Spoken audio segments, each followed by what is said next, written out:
People pay good money to see this movie. When they go out to a theater, they want cold sodas, hot popcorn, and no monsters in the projection booth. Everyone pretend podcasting isn't boring. Turn it off. Turn it off.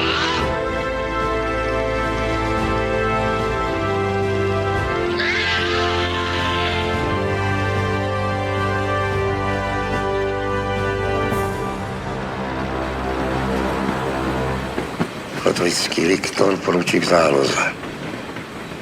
Zúčastnil se čeho zahraničního odboje, pověřen správou majetku bývalé firmy Heidmann Schwarzbach. Kdo vás sem pustil? Nerozumíte česky?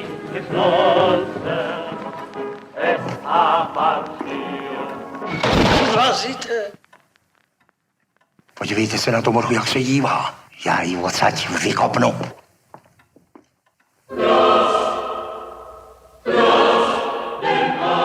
Ničeho se neboj, Adelheid.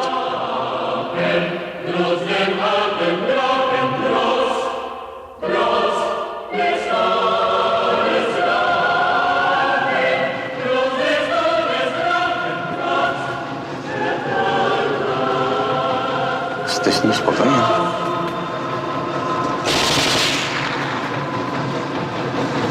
Těšil jsem se domů. Když jsem se vrátil, lidi se mi tady stali za tu dobu úplně cizí.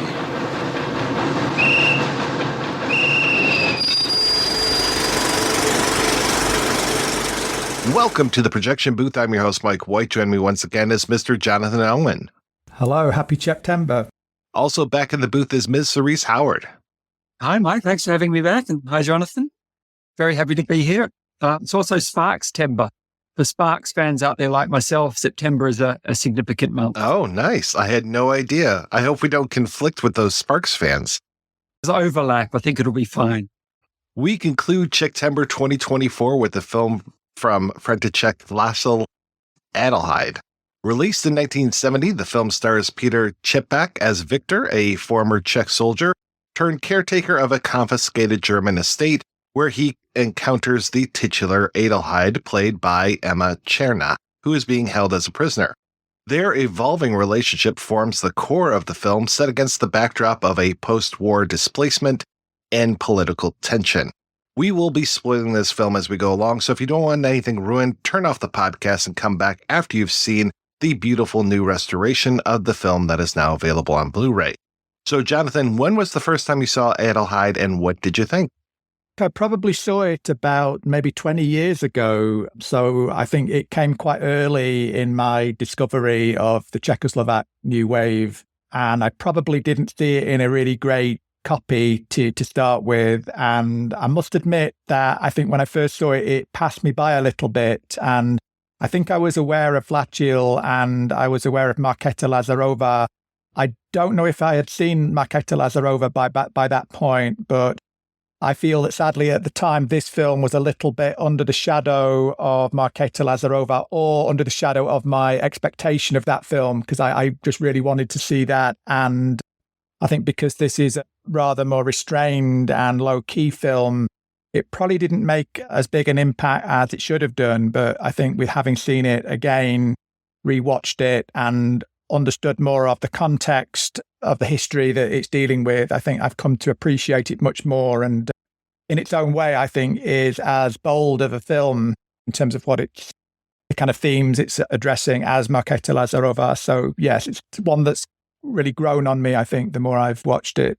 And Cerise, how about yourself? I think I'd have first seen it much more recently than that, only about sometime just pre-COVID, I think. In a cinema, though, I was in Prague and it was playing at Kino in the centre. And it was one of his that I hadn't seen. I was familiar with his earlier films, so I was very curious.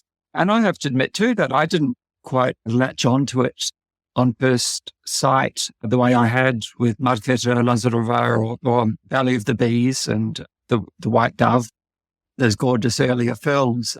I'm obsessed with Markéta Lazarova. It's one of the most sublime in-cinema experiences I've ever had. And so I did go to to the cinema, to Kino Świetozol that day with great expectations. And I did come back a little, not confounded, but just somehow a little underwhelmed. But just reviewing it again, just very recently, let's say in the last 24 hours, it was a different film. And I've seen the main actor, Petr Čepek, in quite a number of films over the years. And I'm used to him putting on quite different sorts of style of performance. So I came to this not expecting quite what I got out of it just now, actually, because he's so restrained in it too. Everything about this is quite austere. Some little moments aside, but yeah, it's striking. It's a striking film. So yeah, I'm a convert. As Czechtember has been progressing throughout the years, I've been going through Vlacil's filmography. So starting with Markéta Lazarova, we did the commentary track for Valley of the Bees, and now Adelheid, and it's just every single time it's gorgeous. It's very different. I think you can see Devil's Trap and Markéta and Valley of the Bees. Some people consider that a trilogy. I can definitely appreciate that. Markéta is so epic. And then you come to Adelheid, and it's just such a small story set against a big backdrop, but a small story. But yeah, very restrained and, of course, beautifully told, because Vlacil's camera work and what he does, how he tells stories, I just absolutely love it. Well, there's a real lived-in quality to the worlds he puts on film. And I've been in the Czech Republic quite a number of times. I've spent very little time in Moravia, where this film is set and the story. And just looking at that manor house we spend so much time in, the architecture is so different to how it is in much of Bohemia. There's sort of a folkish quality to that quite gorgeous manor house that Čepek's character is there to administer. There's a different feel. It feels much like in his medieval films, or perhaps they're even set in an earlier period than just the medieval. You get a sense of a Czech land, a Czech culture that's not at all familiar. And here as well, Moravia isn't very known to me. And there's something just about that environment, that the architecture, that place we spend so much time in. It's quite unfamiliar, but I still felt very immersed in it, very transported to it. I really love that description of it as lived in and as immersive, because yeah, I feel exactly the same thing, really. I don't think anybody would describe it as like a reassuring film or as a cozy film, but there is somehow a feeling of being, just like immersed in an environment, and there's a sort of sensory quality to that, I think, in the way that he establishes the time period and the place and the sense of the seasons as well. And yes, I think that is a connection with his medieval films, where you do feel you are totally absorbed into this time and place, really. So yes, I think it lived in is a really beautiful way to describe it, I think. I guess one of the things that's a big change from his previous feature films is that he's working in colour, really, and I don't think he'd use colour for any of his feature films. I think it was only, one of the short films that he made back in the 50s, that was like the last time that he'd used colour.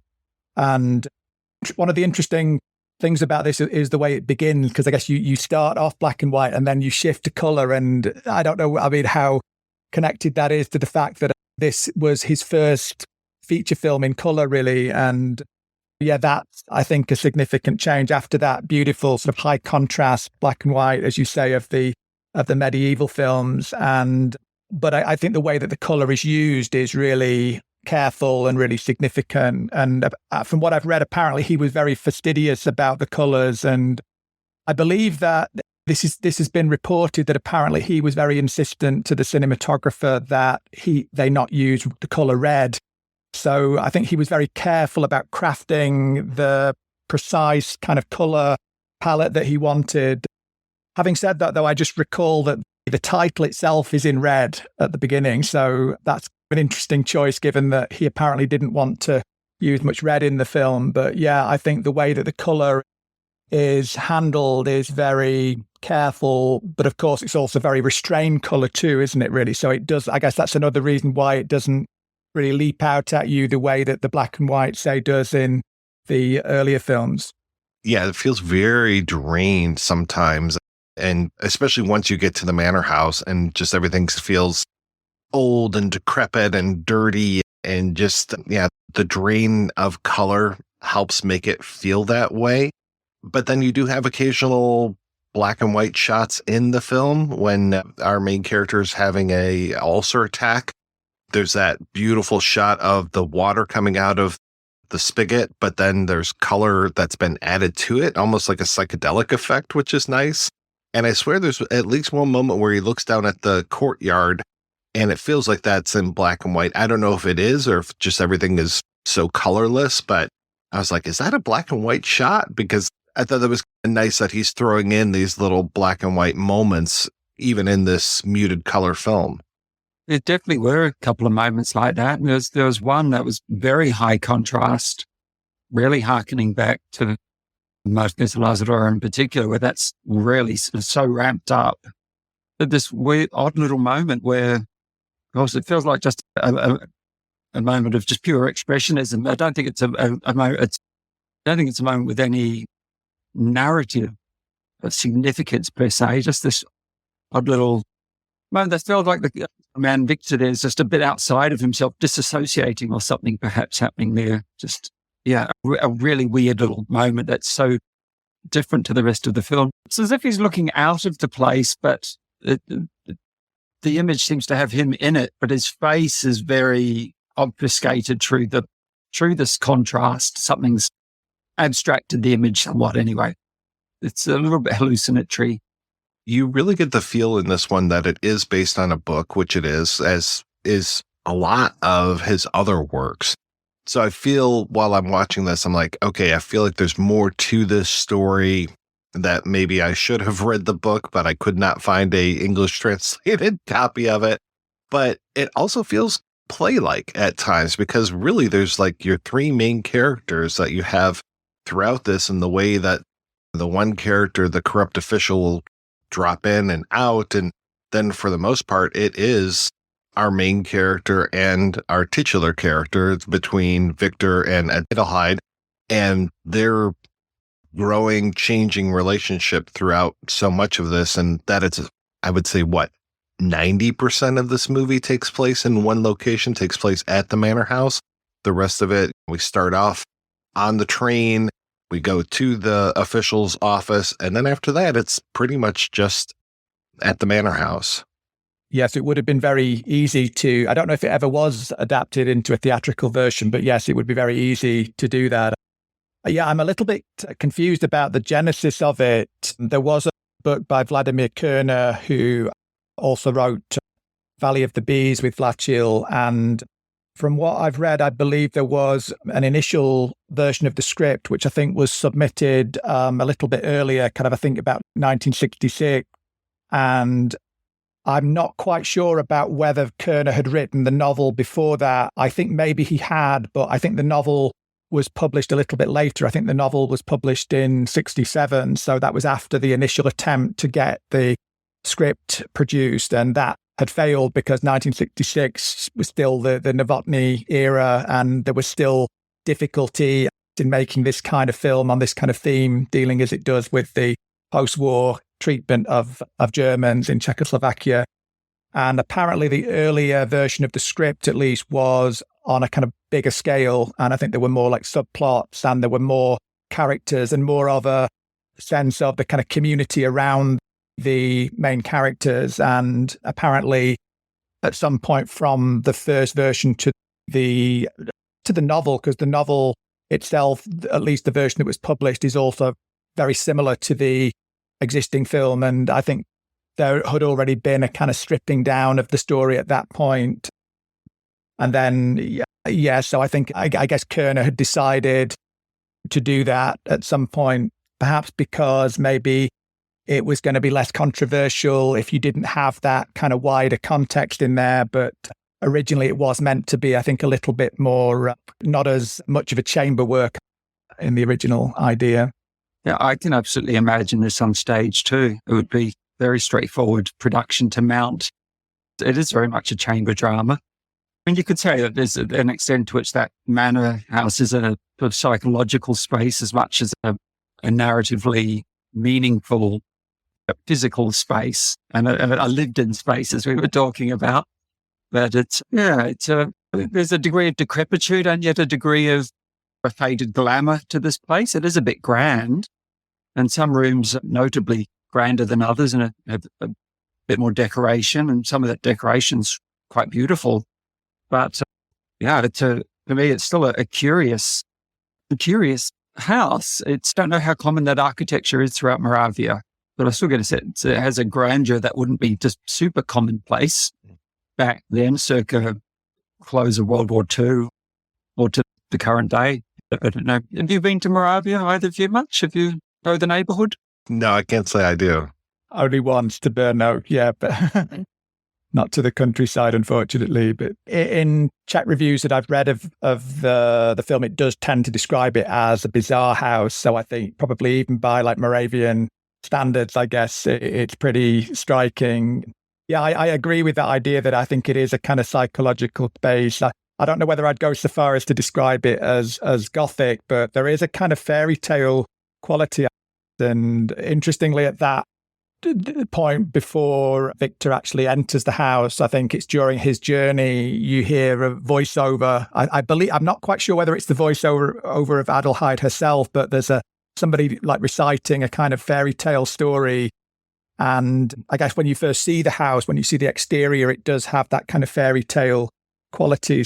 Yeah, I think there is some kind of maybe Gothic or psychological dimension to it. And it's a very strange space as well, I think, in terms of the way it's presented, because I don't think you ever fully get a handle on what it really looks like inside or how the spaces relate to each other. And there's a sense of like rooms like adjoining one another in a way that's unpredictable.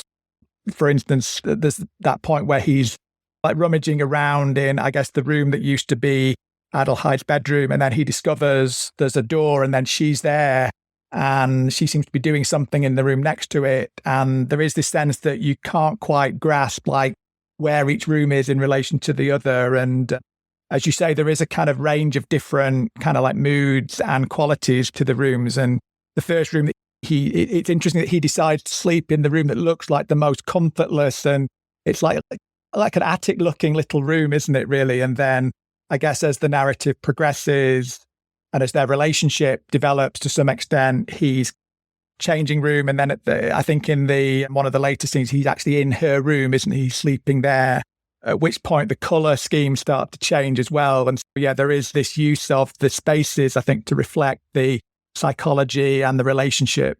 Yeah, and there's definitely a labyrinthine quality to that, the layout of that house. And I think that's amplified too by the way the film is cut, like from one scene to the next. Sometimes suddenly there's someone in the house who really, you wouldn't have a sense of a passage of time. It's a new day and now the inspector's dropped around again. It's just in the next scene, bad of an idea, he's in a room. It has this peculiar, a rhythmic quality to the editing that just makes that house seem a little more peculiar as well in that sense, a bit more of a psychological space, because there's just something that doesn't give I never feel that a scene is resolved. There's a pause, a little hiatus, we catch our breath, and then it's a new day and it doesn't hit those sort of beats. And I feel that makes that house a peculiar place to spend time in, because just how time seems to work and it seems a little abstracted as well. Yeah, it's funny. We're doing an episode in October on Malpertwee, the Harry Kumel film, and that was all about a labyrinthine house. But I was also reminded a lot of the house from Black Noon, and the Louis Malle film. And just, again, like that fairy tale quality, especially going to somebody's house and you don't know who they are, what they are. And that's part of this too, is the revelation that Adelheid is actually the daughter of the man who owns the house. She is not a servant. She should have been the fairy tale princess here. But unfortunately, the mean old dad is a Nazi officer, one of the worst. So he's being held in a Russian prison, I believe, at this time, due to be hanged. And he is eventually hanged, though off screen in this. And then, you find out, oh, she's his daughter. And by the way, there's this beautiful cage outside where he used to keep Polish prisoners just for fun. Yeah, he does seem a fairly unsavory character, doesn't he? Yeah, not one of those fun, jolly Nazis, but... Yeah, don't they call him the greatest or the biggest fascist in the area? So yeah, even by Nazi standards, he's pretty bad. So then you're like, what is she like then? If this is who her father is she like this? And sets up that mystery too. And this whole, she's the daughter of a Nazi. Is she just as bad as he is, or is she a different person? And what type of person is she? And I think she does a great job of not letting us in and not showing us who she is. She's very enigmatic throughout this whole film, even as he starts to, I think, fall in love with her. Some of that is reciprocated, some of it isn't. Well, it remains very unclear throughout how much or how little she understands his Czech. Oh, yeah, there is that too, yeah. That's never clarified whether she's understanding what's being said and not letting on, or not understanding. And that ambiguity is in no way resolved by the end of the film. Not that it seems to have hindered them having some sort of thing for one another with perhaps some genuine emotional basis, some sort of connection. Though the film's austerity makes it hard to get a full read on that as well, because it isn't a film of grand gestures and big emotions. It's all so bottled up, and these are some traumatized people.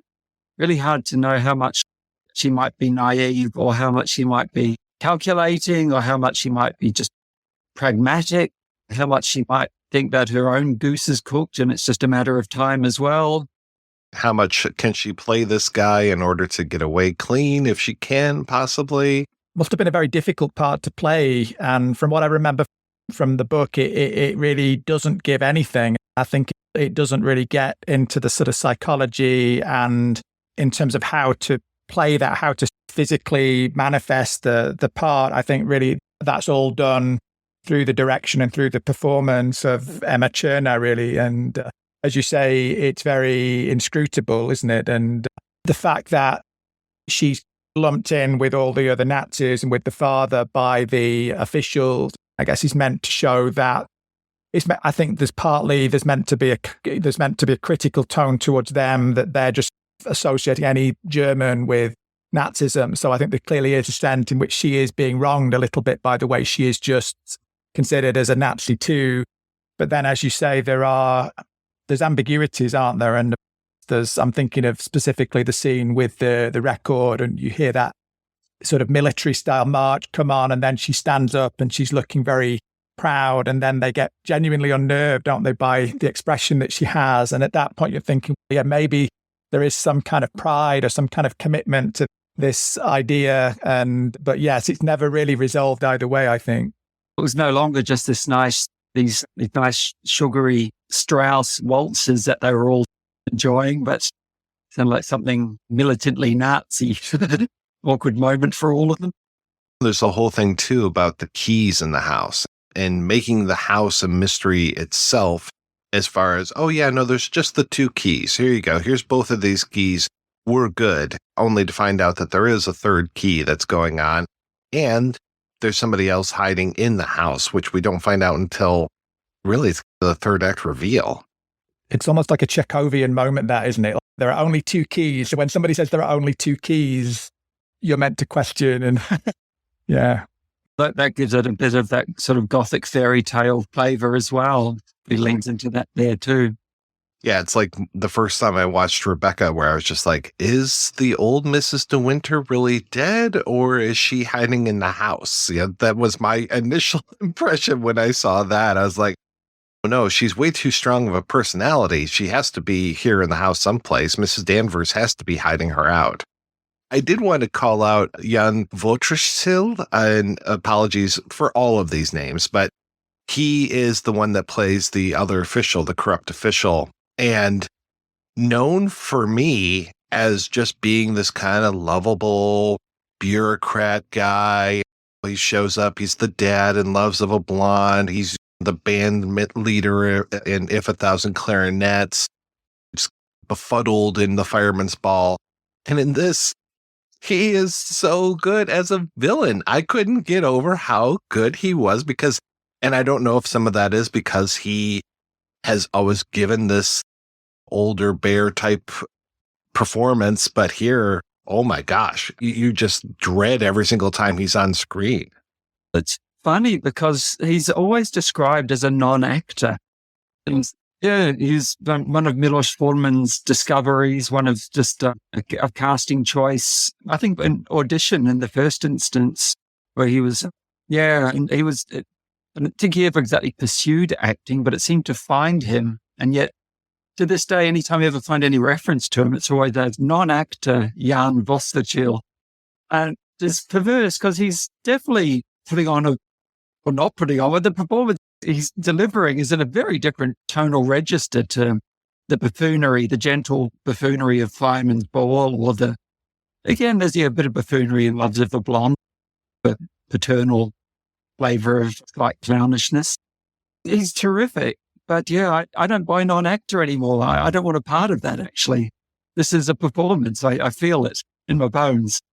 Yeah, I agree. I think at the time I think in reviews from the Czechoslovak press, I think that was recognized that, yeah, this is actually a real performance. This is real acting. And yeah, as you say there, I think he does tend to be tagged as a non-professional. I think he got that role in audition because he was a real musician. And yeah, it was just a case of like typage or just using somebody from that environment. But yeah, he's really delivering a real quote unquote performance. And it reminds me a little bit of the way that Vlacil uses Vladimir Menšík in Maketa Lazarova, because I guess in a way it's doing something very different with the usual kind of character they play, but in a way also using that baggage somehow, because I feel that, yeah, he has played these figures, Vostachil has played these figures who represent this kind of incompetent authority. And here, I guess it's another kind of incompetent authority, is there? Another kind of chaotic authority,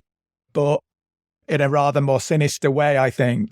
He's playing one of these officials who I think were called Revolutionary Guards, who were the people that were appointed supposedly to keep order after the war, who had come out of the partisans, but were people who were often involved in killing and in looting and things like that. So yeah, he's playing really quite a sinister character. We don't really know exactly what he's done or what he's been involved in. Certainly he is involved in like pilfering and in like petty crime and possibly worse things, and has possibly sanctioned a lot of worse things as well. And yeah, so it's like a creepy twist, isn't it, on that kind of figure that he's played. But yeah, he nails it really. He's really brilliant in it. When we first meet him in this film, he greets Čepek's character, Viktor, with great skepticism that apparently all sorts of people are just rolling up and claiming to be all sorts of other people. It's suggestive of a bit of chaos in the aftermath of World War II generally, which shouldn't come as a surprise. But there are quite a lot of layers to that performance. We really don't know what exactly he stands for and who he's standing against. The whole start of the film, we are seeing people generally be mean to our protagonist. He gets roughed up on the train, thrown off it, and then beaten up properly. And then the next thing we see him is with this inspector character who's extremely dubious about his claims to be a lieutenant and to have served in, I guess it's a foreign legion type arrangement, wound up in Scotland of all places, working in a store.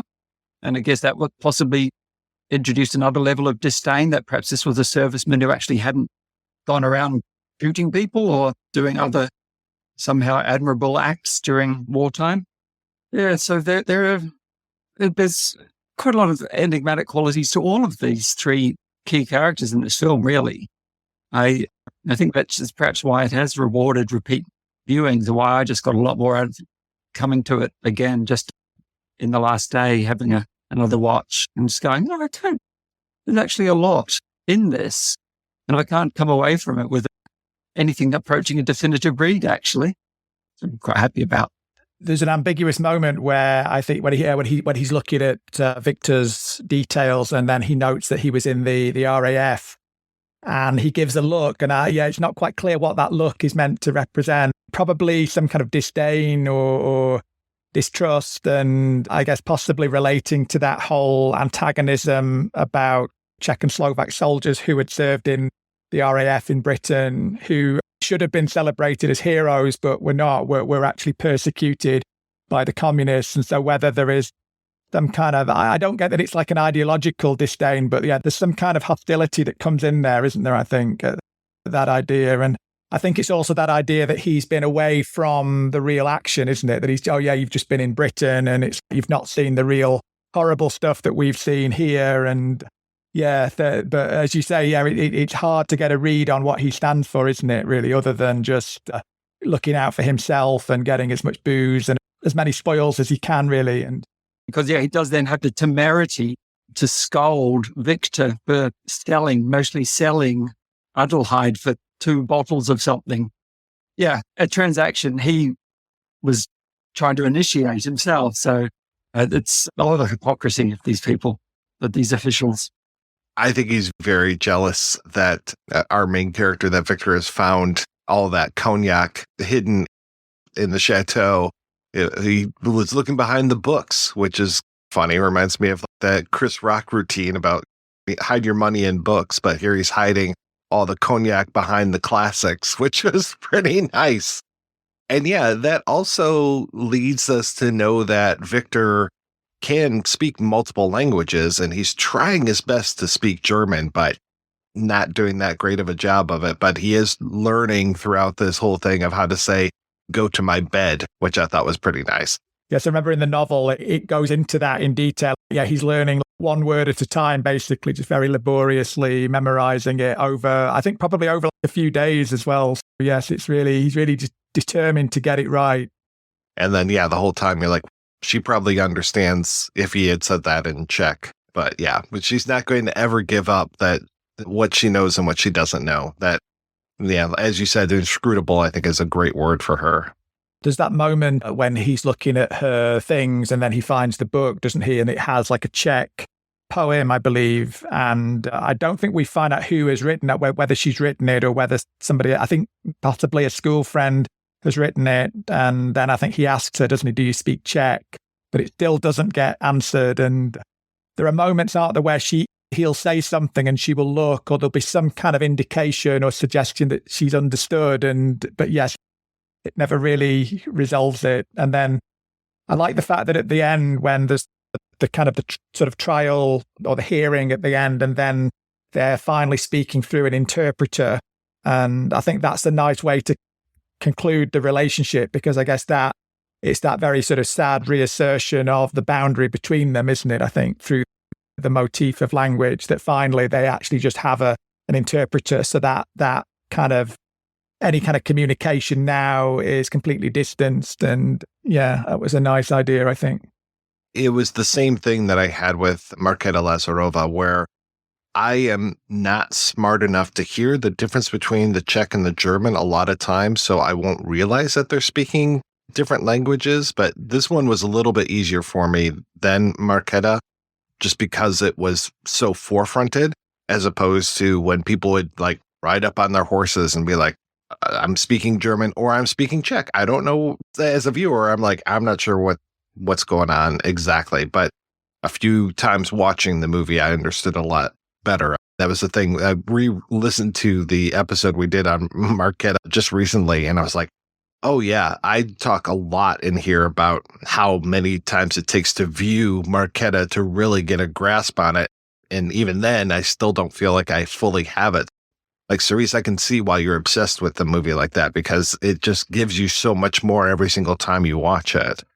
Oh, I'm not going to pretend to be all over that film either. And each time that I've seen it in a cinema, I've seen it a couple of times in cinema, I've just wound up giving up trying to piece it all together and just actually let the entire thing wash over me, because it's just such a sublime sort of ecstatic experience of a film. So a very different film to Adelheid. It doesn't go for those ecstasies. So the Stanislav score still has moments so that the chorale, it's not to that same overwhelming effect as in Markéta, and he's also using a lot more of the catalogue of Strauss and Bach, or one of the Bachs in Adelheid, but I'm obsessed with Zdeněk Liška as well, as I think one of the great composers who's never got his due, not fully really, should be a household name, but I think there's an awful lot of his recorded work that's never entered a distribution in any way outside of the films themselves,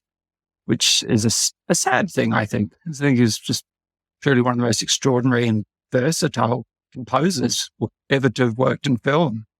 Do you feel the same way? Not just me, I'm sure. Yeah, definitely, yeah. He was a genius. And in some ways, I think something like Markéta Lazarová, it's almost like an opera somehow, isn't it? I think in the way that the image and the narrative and the music and sound work together, really. And yeah, I think he was a great genius. And I think a lot of my enthusiasm, I think, for Czechoslovak film and specific films like Markéta Lazarová or The Cremator, I think they owe a lot to his involvement in them, really. So yeah, he's an incredible figure, I think. And all of Jan Švankmayer's earlier short films too. How he managed to score those things, incredible. A genius. I'm always excited to discover that there's still more of his work I've not caught yet, because he worked so prolifically on films grand and lesser. And there are a lot of those lesser, and no doubt still some grand ones I haven't caught up with yet either. And some TV, did quite a bit of TV work as well. But that versatility to go from choral singing to electronica, and now really early electronica and some sort of guitar, some band music in other soundtracks. Absolutely extraordinary composer, musician. Yeah, genius. Don't want to bandy that word around just too willy-nilly, but I think it's warranted with Liška. It's always one of those when his name comes up on screen, I'm like, okay, I'm in for something good here. There are some filmmakers who used him when you see some of their later work, especially in the period of normalization where generally everything got a bit dowdy anyway. But so many of those, the New Wave films and films from that era, not necessarily made by the New Wave filmmakers, and we can't really properly include Vlacil amongst the New Wave. He was around earlier and didn't go through farm with the film school. When you see some of their films from the peak era where people like Liška are on the soundtrack, or Luboš Fischer or Ilya Zelyanka, or there's some other greats, and then you see some of those 70s or 80s films and you just don't got it. And part of it's just not being able to tap into that extraordinary pool of talent that full state subsidization allowed for. The little credit you see so matter-of-factly in films of this era of Adelheid's period, that music by the National Film Symphony Orchestra. Anyone you needed a symphony orchestra for your film? We've got one. And that didn't continue. Yeah, that's one of the great advantages, I think, of that communist era film industry, that they were able to just pull resources like that. So it's, if you need the army, you've got the army, or if you need, like you said, like the state orchestra, just get them. And you didn't have to go through the kind of normal procedures that you might have to, where all the institutions are run by or owned by separate people. And you could just, I've heard that this was the case with Parajanov, for example, when he was making Shadows of Our Forgotten Ancestors, and they just needed these kind of precious relics that the state could just request anything that was needed. And this was the other side of the, there were obviously disadvantages to this kind of film industry, but I think there were big benefits too. And I think just this ability to just, as you say, just pull on any resources that you needed, including, great composers or great symphony orchestras and things like that. And great cinematographers, just great talent all round. And it's just, so many contradictions abounded then, that you remove the marketplace from filmmaking and you can get extraordinary things done, but then you can't always be guaranteed your film will be seen for the next 20 years. It's, because I do find that one of the strange things about the normalization period, really, that I guess in a way there is there's a sort of a benevolence, but also, there is also, there must have been a huge frustration to the fact that, you had filmmakers who, I guess, would be on the payroll. They would be actually employed at Barrandov, but just would not be able to get a film made. So they would be earning a salary, albeit like a small salary, but just could not get anything made. And I think there's something so contradictory about that on the one hand, you're stopping people making films, but you're also paying them. You're also giving them some kind of a living.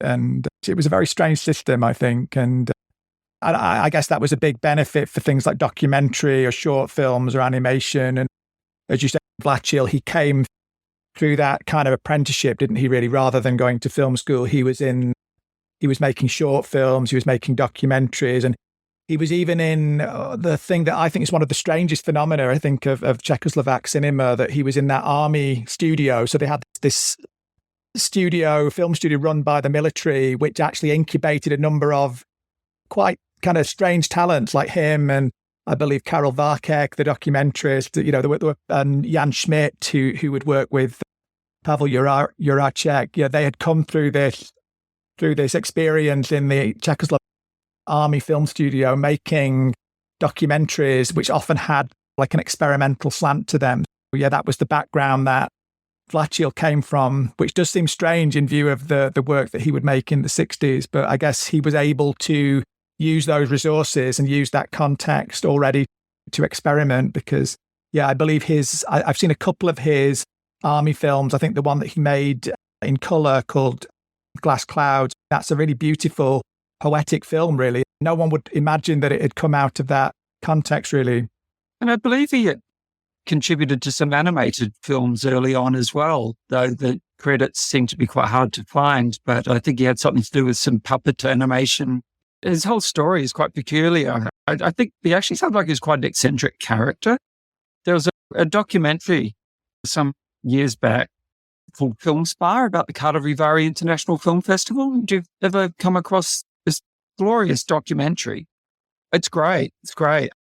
One of the anecdotes that comes up in there is that Vlacil, they actually make it sound like this happened more than once, but that he was given to setting hotel rooms on fire, according to this documentary, which just doesn't seem to quite fit with my impression of him as somehow a serious filmmaker. One would imagine a quite austere, very dignified type of filmmaker, wouldn't they? I think from the films. But I've heard that too, that he had a lot of personal demons, I think. And I in fact, I believe that the reason, or at least part of the reason why he was not able to make films at Barrandov after normalization kicked in, I think partly was political. I think there was definitely a political dimension to it, but I think a lot of it was personal as well, I think. And I think he had certain issues, I think. And he was quite a tortured figure, I think. I've read a few times that he had problems with alcohol and really fell into that after this. I am curious. I've also read that this film got him into a little bit of trouble as far as this was coming out in 1969, so post-Prague Spring. And apparently some of the Soviet authorities were like, oh, this is more of a metaphor for us invading you guys. So, we're not too pleased about this. But I don't think this was banned. I'm not sure, though. There's also just not supporting it as well. I guess some people would call that shadow banning. It was on a subject that was clearly a bit of a taboo at the time. And to this day is still something that I think is a bit of a sensitive issue. There's not been a tremendous number of films that I'm aware of that have addressed the treatment of the Sudeten Germans post-World War II. The one that springs to mind is a graphic novel adaptation, Alois Nebel.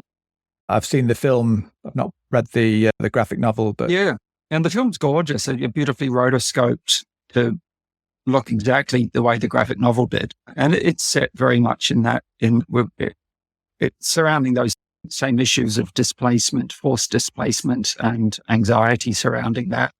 But it seems like it's still a scab that's not been picked at enough for the Czech culture. And I'm aware.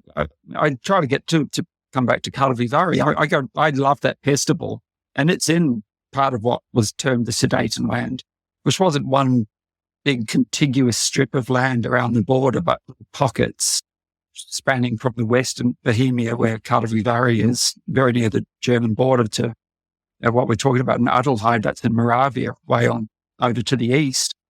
But when I'm in Karlovy Vary, I'm aware it has that history, and that there's a beautiful villa on the hill that used to be the Gestapo headquarters. Now, there are all those layers of history in a place like that's been occupied by Germans and then Russians. And then I think the actual status of Karavivari, who owns most of it right now, is a bit murky, but it's a sort of stunning place.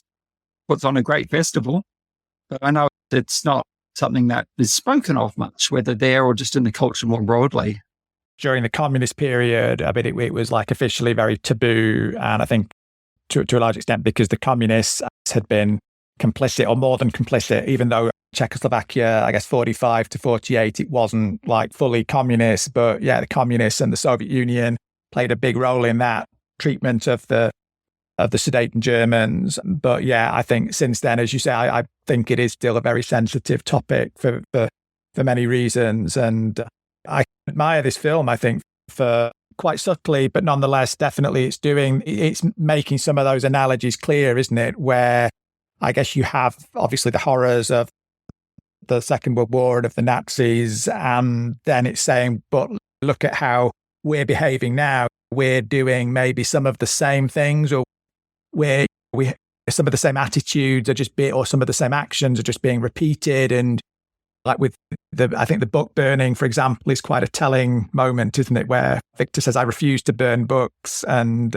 yeah, I think very subtly making certain criticisms, I think, of that period. And I think that, yeah, there's not many other films really, even in the late 60s, even at the time where taboos were being challenged, where that's really dealt with. I mean, I guess maybe a comparable film is Coach to Vienna, because that, although it's not dealing exactly with the same subject, but I guess it somehow, it's trying to tackle that stereotype, isn't it? Where you have good resistance fighters, evil German or Nazi soldiers, and it's showing a much more kind of human and a much more nuanced representation of this. You have this relationship between this young, in fact, he's Austrian, isn't he, in Coach to Vienna? So still slightly distanced a little bit, but nonetheless, I think it's showing you a much more complex picture. And then you have the treatment of him by the partisans at the end, who basically just abuse him and then they rape the female character. And so I think that was doing a similar thing. I guess the advantage that had was that the writer of that film also knew the president of Czechoslovakia and had a kind of personal contact that kind of protected that film. Yeah, I guess that was quite a special case, really. But yeah, there's not many other films that I can think of that are doing this, that are like exploring this very uncomfortable area, really. The cremator goes there as well in its own little way to show how the Czechs could be corrupted by Nazi ideology. What an extraordinary film that is. You must have covered the cremator on this by now, Mike, I imagine. Oh, such a favorite film. I love that so much. Have you ever heard there was an assessment that was made of that within the film industry after normalization started that was just insane? There was I can't remember who he was, but there was some functionary who basically condemned the creator. He said, because in his words, it basically blamed the Holocaust on a Czech collaborator. It was such a kind of like overly literal reading of it. That was the takeaway from that. Damn that one guy, ruining it for everyone else.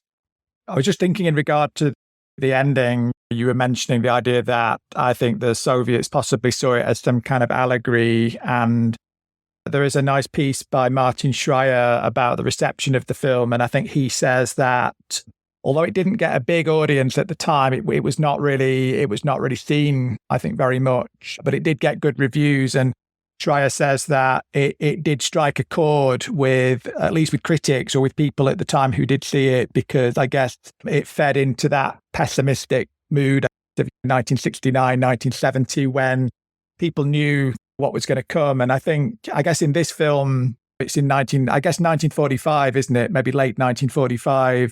So you're still not under communism yet, but it's coming. And I think the way that the film leaves us, he's just wandering across that kind of snowy landscape with landmines, and it leaves us in quite a despairing and bleak place, doesn't it, really? So I guess I think that if we're to take something from that in regard to its resonances with the time it was made, I think it does leave us with kind of an appropriate sense of pessimism and despair, doesn't it, really? I think it's not auguring something optimistic, something bad is going to happen, I guess. it doesn't end on a chipper note. I don't know how it could actually, especially just this. There's even a bit of ambiguity around just what happens with Adelheid at the very end. We're certainly told in no uncertain terms that she suicided, but I mean, did she? I don't know. When there's a commotion, when there's all these people around, I don't know. Did she? What do you think? Do you think she definitely did? I'd not thought about it, but it doesn't really show very clearly, does it, what's happened? It's hard, when you look at the image of her dead, it's hard to figure out.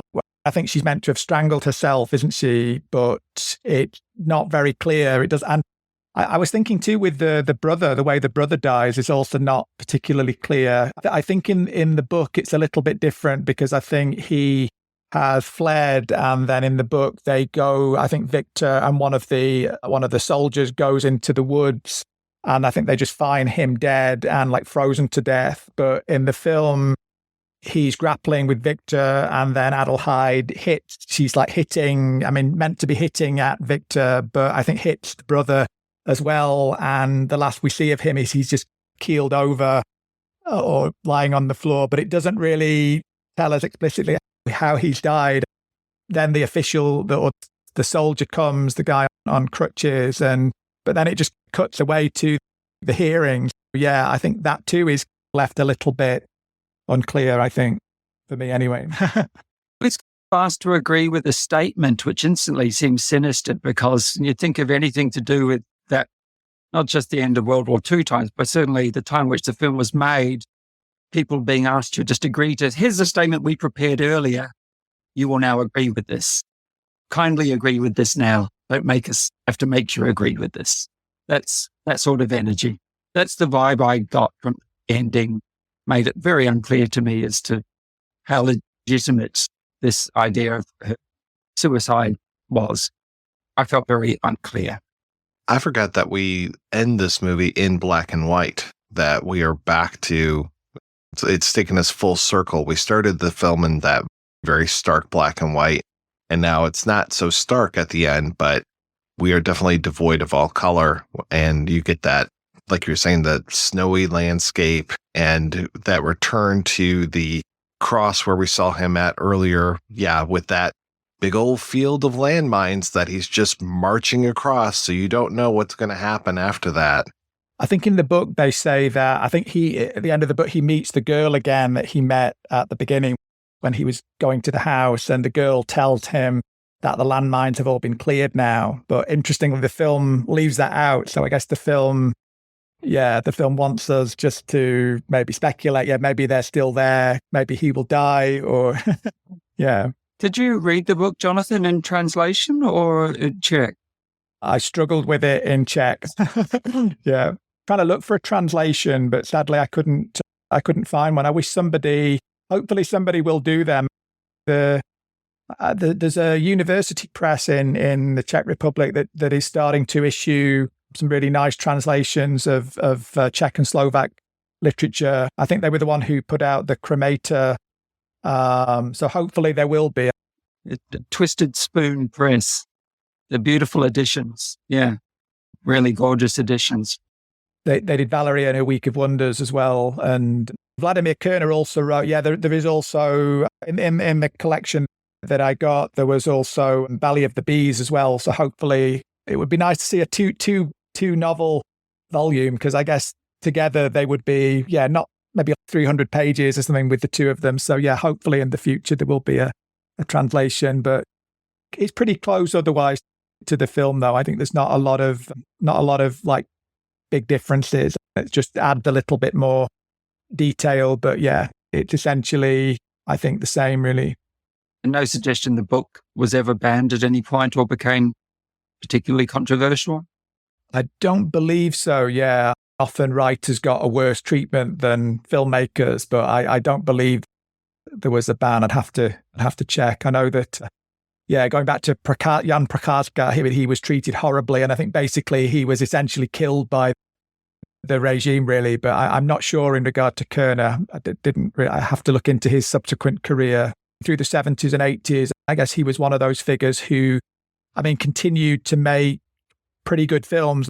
He was not able, there were no more like Markéta Lazarova type films, but he was able to come back a little bit. I think some of the films that he made in the late 70s and 80s are worthwhile. I don't think he ever scaled the heights again of his 60s work, but I really like, there's a film that he made with Rudolf Rashinsky called Smoke on the Potato Field. That's, again, quite a sort of restrained chamber drama about a doctor, which is pretty good. And yeah, there's a few interesting films that he made, but I think it was really just a case of making do with the projects that he could make, really. And I know Shadows of a Hot Summer was just restored and just screened last year. Cartervary. Yeah, I haven't caught up with those later works. Curious too. He's fascinating. I love watching his films. Each one is, of course, there are similarities between the medieval films that he's doing, but then you get to The White Dove is just freaking gorgeous and so ambitious. Everything that I see by this guy, I'm just like, yeah, give me more, please. Was it Jay Hoberman who said he is like I think he compared him, but he said he is both the Orson Welles and I can't remember who was the other filmmaker. Was it Parajanov? Yeah. Which I think is fair, really. Yeah.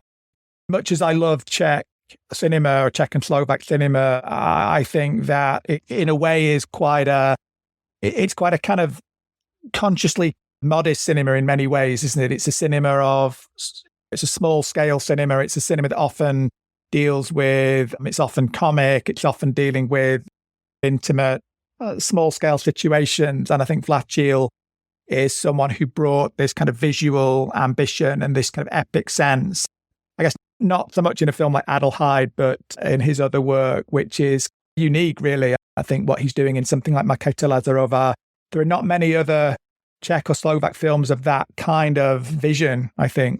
Yeah, or any other director from that part of the world who made their casting crew live for 2 years in miserable conditions, trying to steep themselves in what it was actually like to be in the 13th century, as best anyone can tell.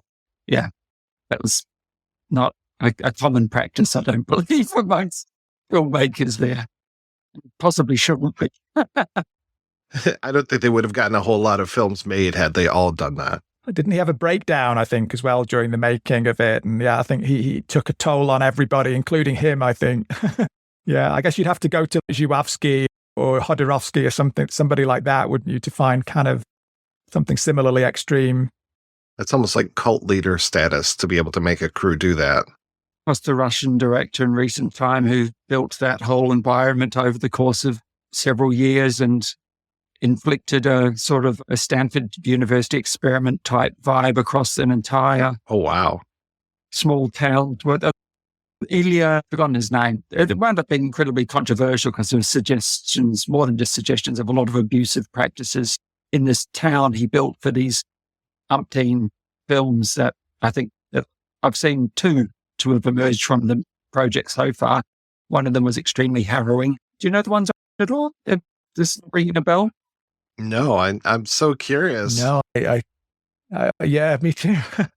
He had one feature film called Four, the number 4, and then nothing was heard of him for many years. And it turned out he'd been building this little miniature Soviet town with, the stories are a bit bizarre, but the films are distressing.